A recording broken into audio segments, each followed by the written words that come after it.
Okay, hi everyone. We are back for another live stream in a pretty intense day of live streams. This one is about PDE modeling for version 13 of Orphan Language. So I was warned that what we're discussing here is complicated. So let's, should I start by opening the guide page? You could do that, yeah.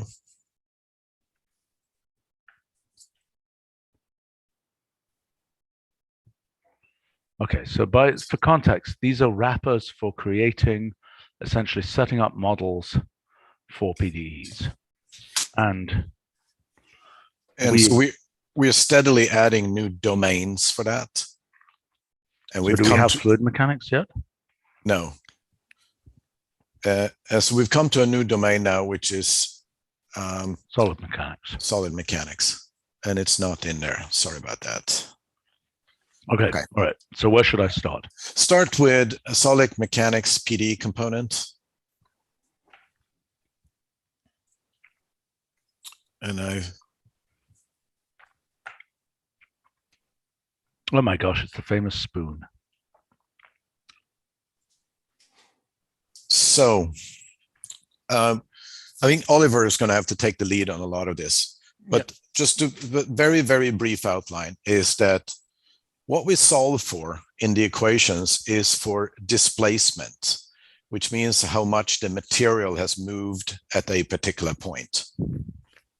So I thought that these were stress strain equations. From the displacement, you can get the strain. So there is a function that does that. And from the strain, you can get the stress. Okay. With a Young's modulus or something like that. Yes. Okay, so let me understand what's happening. So in the object, there is, so these are, what are these equations called? I forget even what they're called. Some French person. What the help? What are the standard solid mechanics equations called? Oliver?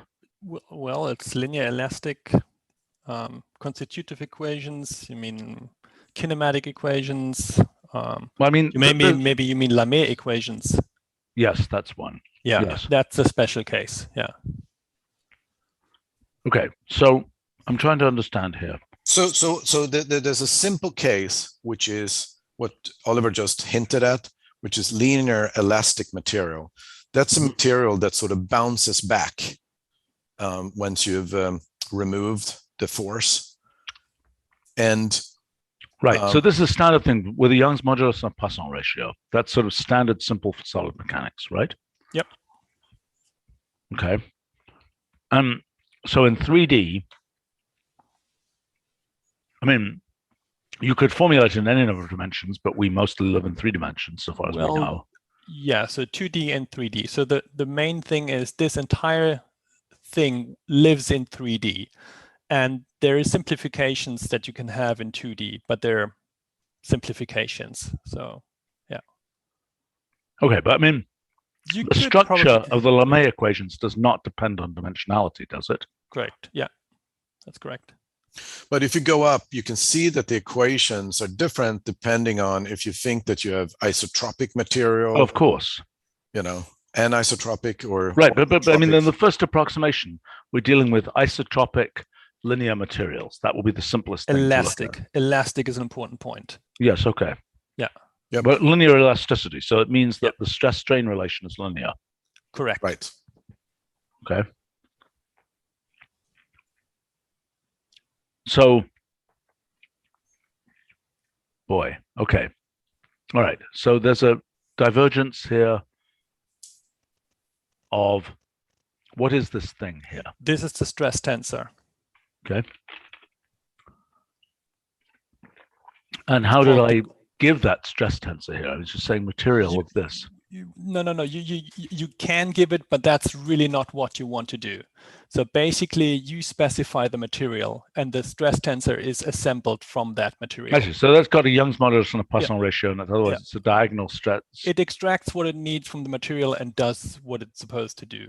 If you want to, you can give Young's modulus and Poisson's ratio. Okay, that's what you're doing here. And it does the same thing, yeah. All right, great. Yeah. Okay. That seems So fairly there's no straight. need for you to know this. If you want to do it, if you have like from a textbook, some specific material data you want to enter them, you can do that, but you don't have to do that. And certainly not the initial way to do it. Okay. What is this thing? Why isn't a 3x3 tensor? What is this?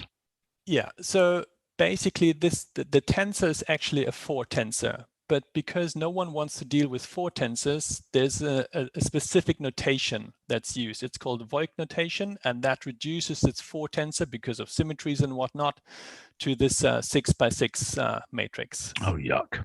You know, Yes. this business about packing data, you know, because people haven't wanted to deal with nested lists, they pack data in these weird ways. I mean, it's the same thing as done in electromagnetism, right? You know, I mean, people take apart these antisymmetric tensors and repack them in different ways. It's super confusing. Yeah. But I mean, why aren't we using, because we can deal with nested because things. virtually every textbook you're going to find is going to be in this or a similar notation. And yeah, fine, but then we should have converters in and out of it. You want to be able to take the material data you get from suppliers and enter them in this specific way. So but we should have a converter to and from this, but internally we should work with something more consistent. Internally we're doing this. We're exposing this. So the thing that you see below there, this is this 4 tensor. That's what it does. Okay. But no one is used to this, to being able to. I mean, we had this possibility for customers to enter this 4 tensor with the diffusion operator for at least one version. Wait a second. This isn't. This is. Is this the 4 tensor? This is a 3x3, and there is three of them for each dimension. So it's a 3x3x3. Yeah, exactly. Okay, that's the 4 tensor. Yeah. Beautiful. Yeah. And you can enter them if you want to enter it this way, but why don't we have a wrapper that's called a Voigt something or other that will convert? I have this internally, this conversion. I can expose something like this, but I mean, it's all quite complicated, and I didn't want to expose too much of this internal framework right away. Okay, but to me, the thing that would make the most sense is if that thing is called a, you know, whatever it's called, a Voigt notation, why don't you just have a thing that says, you know, Voigt tensor or whatever it is of this thing, and that essentially evaluates, maybe doesn't actually evaluate, but it is treated as the corresponding 3x3x3 object. Yeah, so if you scroll down a little further down, there is a linear anisotropic elastic material model, and that is entered in that specific way. So even a little bit further, this is the linear orthotropic one, and the next one is the linear anisotropic one, and the matrix you refer to is called the compliance matrix or elasticity matrix, and you'll enter this entire thing. Okay, fine, but I mean, my point is, what I'm suggesting is that you have a wrapper that says, you know, well, I'm trying to understand which way around this goes. So basically, you want like Voigt notation to 4 tensor. Yes, but I don't know exactly. I mean, what I'm suggesting is that it'd be possible to go both ways. Like if you get a 4 tensor out, you should be able to unpack it into this thing. And I have these functions internally. I need to do this. So. Okay. Well, I wonder whether there's an analogous, whether there are other cases. I mean, Roger, even in something like you know, LU decomposition or something, we've again got, well, there we break it up into 3 objects. But aren't there cases in sort of linear algebra law where you do this kind of packing? True or not true? Yeah, it is true. So okay, 2 things that's worth mentioning. One is a very explicit form that we use for positive semi-definite matrices, symmetric positive semi-definite matrices. There is a convention to sort of represent them because they have a dimension n times n plus 1 over 2 as opposed to dimension n squared, that linear space. So we use that packing, for instance, in all the optimization things. Now, there's also structured matrices where you have many fewer sort of elements, like a Vandermonde matrix or something like that. Literally is specified by a vector. Right. you know. And so we have a project that's coming up in a little bit called structured arrays or structured matrices that will allow you to enter them and take advantage of it. So right now we have a few things that just, the ones that we have now just auto-convert it into a dense matrix, and which destroys all the structure and destroys all the computational complexity. So maybe we don't want to do that. Right. Maybe we want a function called array convert that does things for these different forms of packing, like people have totally asymmetric, like F mu nu in electromagnetism. Maybe. Totally. Yeah. Right. So that then, and then we have a string argument, and then we can just convert with wild abandon. There's also, and this is a different project we were working on in the background here, which is that there are many sort of ways that higher tensors get converted into matrices. So there are many ways of flattening, basically. Well, I mean, array flatten does one of them, but that's not the only. But when you have more structure in the array, right, there's other things you can do. The question is what you want to preserve in structure there when you do that. And so that's like that is its own language. I don't think it could be kind of an array. Well, maybe there's a few discrete ones that one could do that way, but I think there's like a whole language that one needs for that. For which?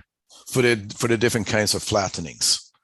You can flatten to any level, so to speak, not all the way to vector. Right. We've got a lot of technology for flattening. We've done quite a lot on the calculus of flattening. Yes. But these conventions, one thing is very organized and essentially geometric flattening, so to speak, which we think we're doing with core functions like array flatten. Okay. Yeah. Okay. Then there is convention flattening, like Voigt notation or whatever this is. Right, and that would fit array convert. The scenario. Do you think? And that thing that I brought up is the positive. Symmetric positive semi-definite. That thing to vector, that would also fit that particularly. That's yeah. I mean, for me, it would have been useful if I had something like that. So fine. I think we should do this. I think it's just this is a convention. This is just going to have a boatload of random conventions in here for different fields and so on. Seems useful to me. Okay, so here you're saying compliance matrix, so that will be a string, that will be a key in an association, and an array convert, you'll be able to say, take this 3 by 3 by 3 tensor and, array convert to a compliance matrix. Or, I don't know how you do the other way around. I guess we do the same thing that we do in translation. We would say compliance matrix to automatic. If it's 3 by 3 by 3, why do you call it a 4 tensor? No, it's 4 times 3. 3 by 3 by 3 by 3. By 3. Yeah. Oh yeah, right. Yeah. It's got another one. Okay. All right. So let's keep going here. I think I understand what this is doing. So should we go on to the next thing? Solid mechanics, stress and strain. Yeah, sure. So those are, so once you've got the displacement, you'd like to be able to compute the strain and the stress. Why isn't, I thought strain was delta x. Oh, displacement is delta x, strain is delta x over x. Is that correct? Yes. Where x is x, the original length. Yeah. Yes. Yeah. So the only difference, the displacement field is just delta x, whatever, for a given fiducial point, it is the motion, it is the difference of the,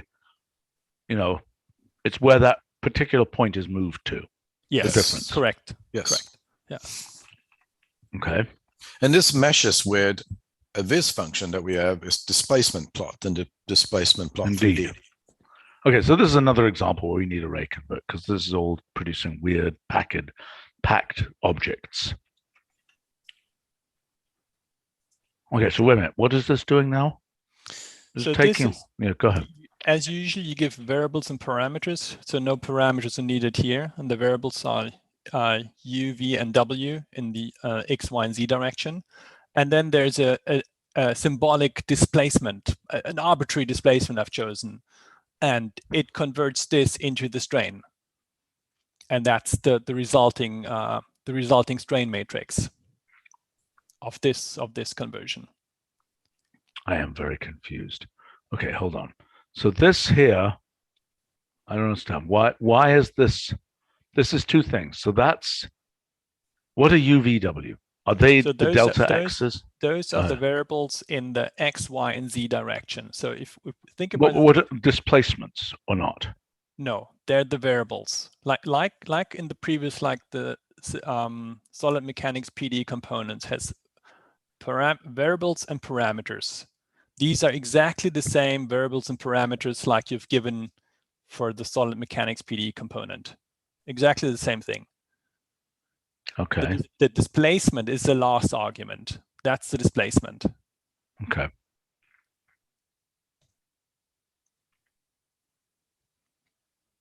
Okay. I mean, if you open the stationary analysis example, maybe that's one that has a complete workflow.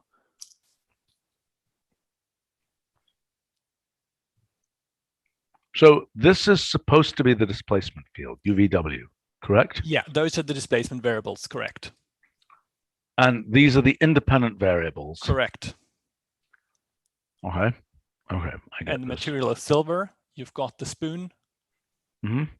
And you have the PDE component for the spoon, and then there's a boundary load at one end. So there's a force acting on the tip of the spoon, and the back end of the spoon is held fixed. I think we're going to have to find that actual tea place where the original spoon was exposed and scan the original spoon after all this effort. I'm not sure we're going to find that, but well. Or somewhere in Munich, I don't remember where. But you know what, Stephen? I'm sure it wasn't silver, you know?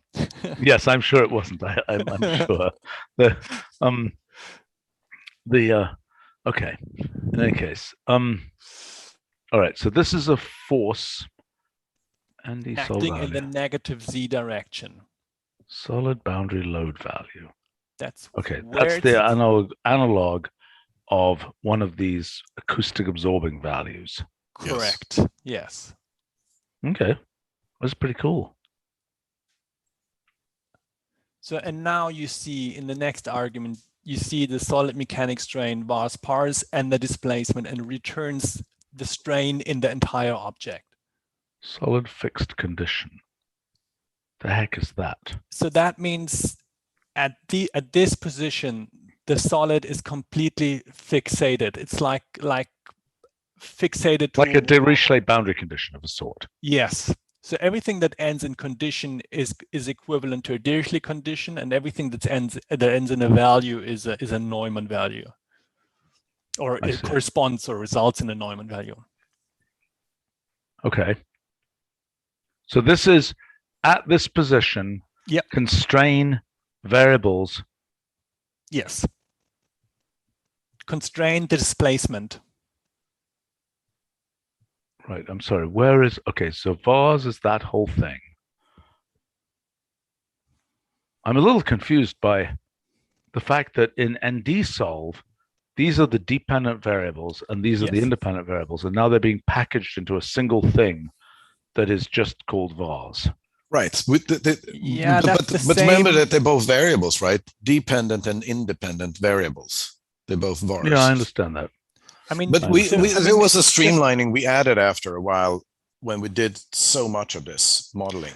I mean, if you remember, like the acoustics or the heat transfer, we had the same thing. Just the difference now is that we have three dependent variables. So this returns a set of three dependent variables or equations, while the previous ones only returned one equation. So this solid mechanics generates systems of equations.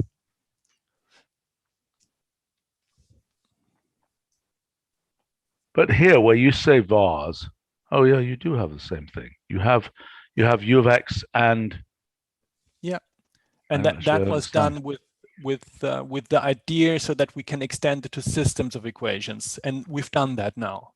Why is this a single U of X? Is that just a convention that you can say? That's a convenience. You can Okay. wrap it in another braces, but you don't have to. Okay. Well, this looks pretty cool.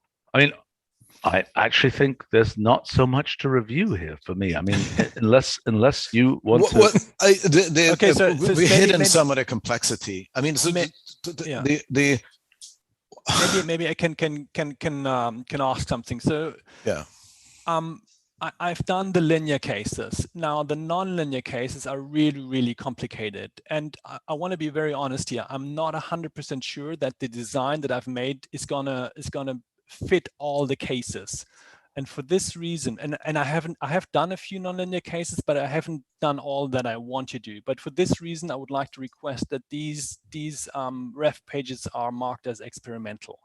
Fine. So that but let me just understand. Yeah. You have a solid, okay? Yeah. And there is stress and there's strain. Yeah. And the relation between those can be incredibly complicated. Yes. Okay. This is partly what happens when you go nonlinear. Yeah, I realize that. And I mean, and there's hysteresis and all kinds of weird stuff. Yes. And it's not only, not only. So and plasticity, for example. Right. And then you get to plastic deformation. Yeah. Where things stay deformed. Right. But I mean, but I'm trying to understand in terms of the PDEs, the relationship between stress and strain. I see. There's things like this time-dependent relationship or path-dependent relationship. Yeah. And you don't think you've modeled that correctly. I'm sure you haven't. That's really complicated. I don't even know how PDEs do that. You can do it. So for example, you have to kind of add events. So if a part of the object is beyond a certain point, for example, the yield point of a material, then it's going to start to behave differently. The PDE is going to change a bit. And things but I don't understand. Okay, let's imagine you have a shape memory alloy. Yeah. Okay? And you twist it into the shape of a duck or something. Yeah. Right? How on earth is that represented in this? So in other words, you've got, how does that, wait a minute, how on earth do you, so you say there is deformation that gets to that point. Yeah. And that's going to be most likely going to be a nonlinear deformation because the amount of deformation is very large. It's a geometric nonlinear problem. Mm-hmm. Okay, so fine. So, but now I don't understand how you. So there are two. You could mention that too, Oliver. There's like two classes of nonlinearities. What did you call the other one? The smaller one. Okay, so if you go to the PD modeling page above, there's in the solid mechanics PD components. I'm sorry. Yeah, that one. So you have something that's called the kinematic equation that relates the strain to the displacement. If that relation is nonlinear, we speak of a geometric nonlinearity. If the relation between hold on, what is strain? I thought strain was always defined as delta x over x. Is that not correct? Yes, it's correct, but the way it's done is basically it's computed as a gradient of the deformation. So there's different measures for strain. And the one we use is computed by computing the gradient of the deformation. Okay. Loosely speaking, yeah. But wait a minute, deformation is the same as displacement. Yes. Okay. Yeah. Okay. Correct. So if that relation is nonlinear, then you have a geometric nonlinearity. Now, which relation? I'm sorry, which relation? The relation between delta x, the delta x field, and the delta x over x field. Yeah. So the strain is a function of the displacement. Yes. And that doesn't necessarily have to be a linear relation. Okay. So a more complicated model than delta x over x. There's more complicated models than that. And that's well, fine. So what you're saying is if I have a crystal, for example, and I'm asking, where I just have a bunch of atoms arranged, and I'm asking, characterize the configuration of the crystal. You're saying one way I can do that is just to say the delta over x field everywhere, but the crystal might have some more complicated arrangement of where its atoms actually are.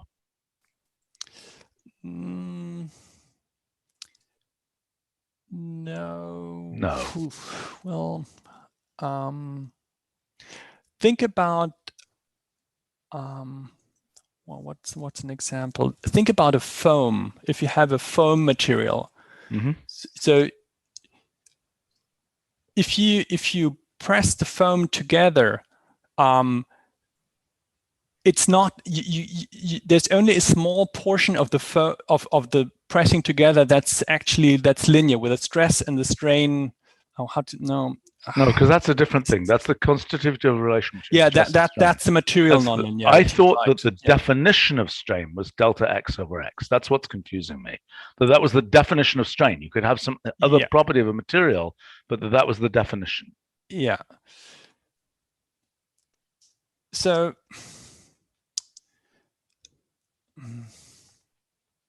small displacements and small rotations, you say here.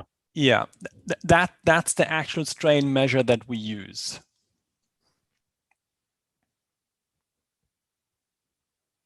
Right, and we should wrap in just a moment here because I'm supposed to do another quite different live stream. So part of what we would like to, which we haven't completed and we want to stay in experimental, is these two stages of nonlinearity that you mentioned, the last one being geometric ones for big nonlinearities. Okay, I got a couple of generalized comments. Then we should, I mean, obviously, as you go to more and more nonlinear elasticity, in the end, I mean, it could be arbitrary. I mean, the thing could be some an actual I mean, if duck.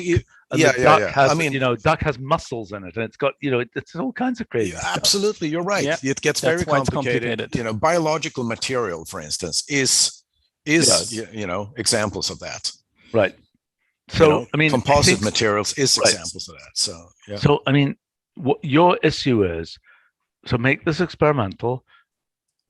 Perhaps what will need to happen. I think we can go a little farther, but I think that we have to stop kind of somewhere. I would stop, and I would see how this works. And maybe at some time in the future, there'll be a nonlinear solid mechanics PDE component that has even more general types of things, because I think that the design for the full nonlinearity with the duck with its actin filament muscles and God knows what else, right?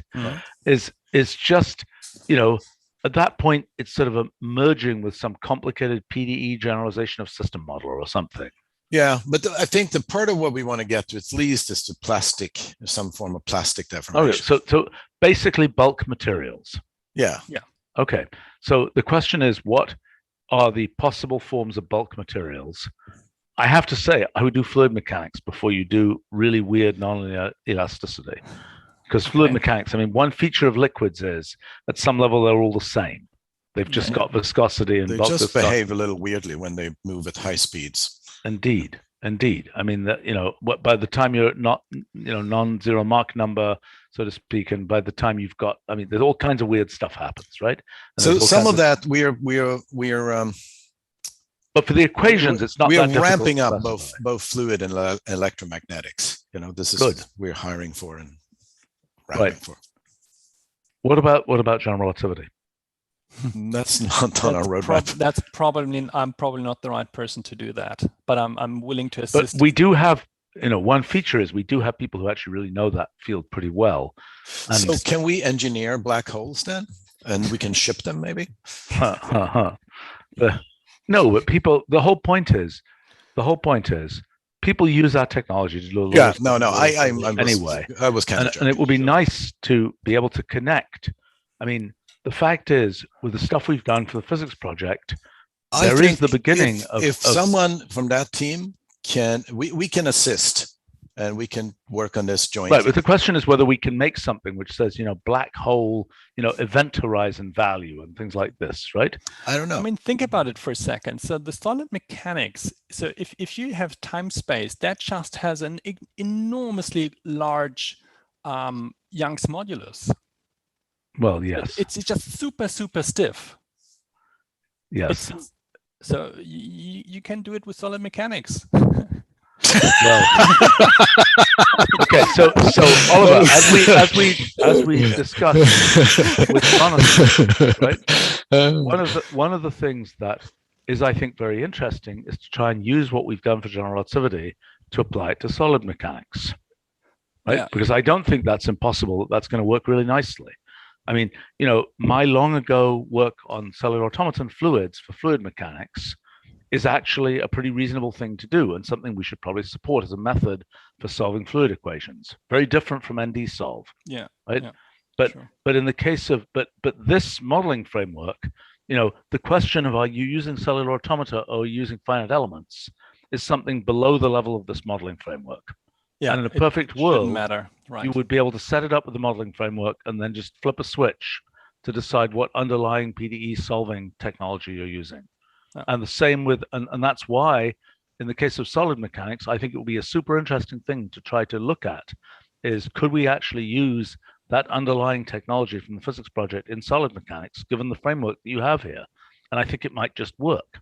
Now, I mean, the framework you have, you're not dealing with cracking, you're not dealing with all kinds of things, right? Crack propagation is not part of your story here, because that's an atomic scale.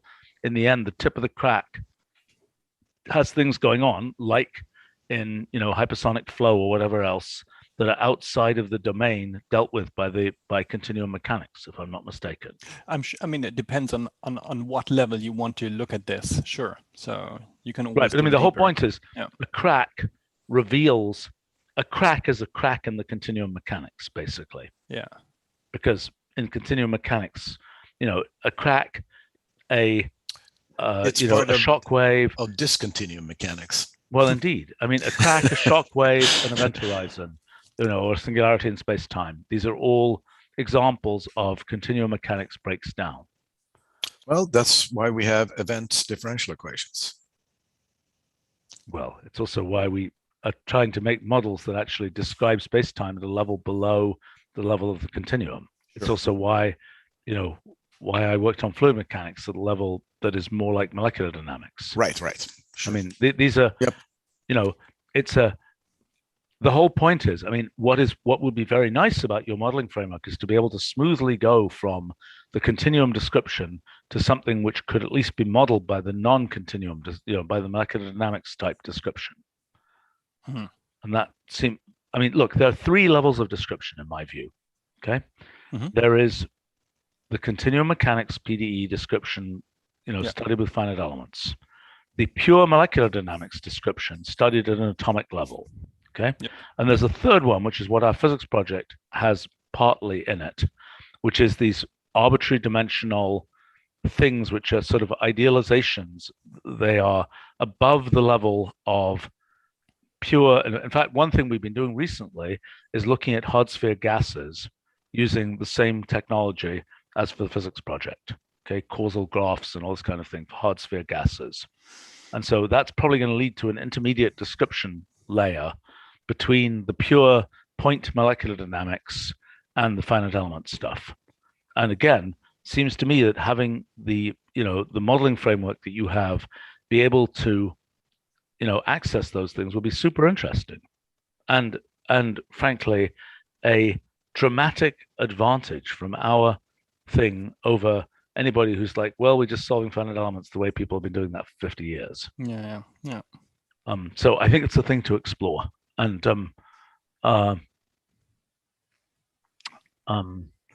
right, I need to go. I'm doing another live stream, Q&A live stream for people who are following this. And Ethan is suggesting weather forecasting for our fluid mechanics. No, that is still some distance away. Yeah. Although we do have geo-elevation data. I mean, but we don't have weather clouds. prediction is cool, but I'm not quite there yet. But well, I'll keep it in mind. And, one of the interesting questions is, with the stuff that we now have from the physics project and its interaction with the fluid mechanics stuff that I did long ago, I've been thinking it might actually be possible to have a completely different approach to solving those kinds of equations that might actually have, I mean, plus the stuff we did, as a matter of fact, with traffic modeling, with this network-based model of traffic modeling, which you guys probably didn't follow, done for one of our corporate customers. That's there are probably some there are probably some very interesting things that can be done. And this modeling framework that you're making seems to me it is the UI for all of that stuff, so to speak. Yeah. And okay. but I wouldn't obsess. I really wouldn't obsess about the most bizarre, duck foot. Yeah. We had no intention to, but we want to push it a little farther. Fair enough. So this looks nice. Okay. Thank you. Thank you very much. Okay. Yeah, thanks.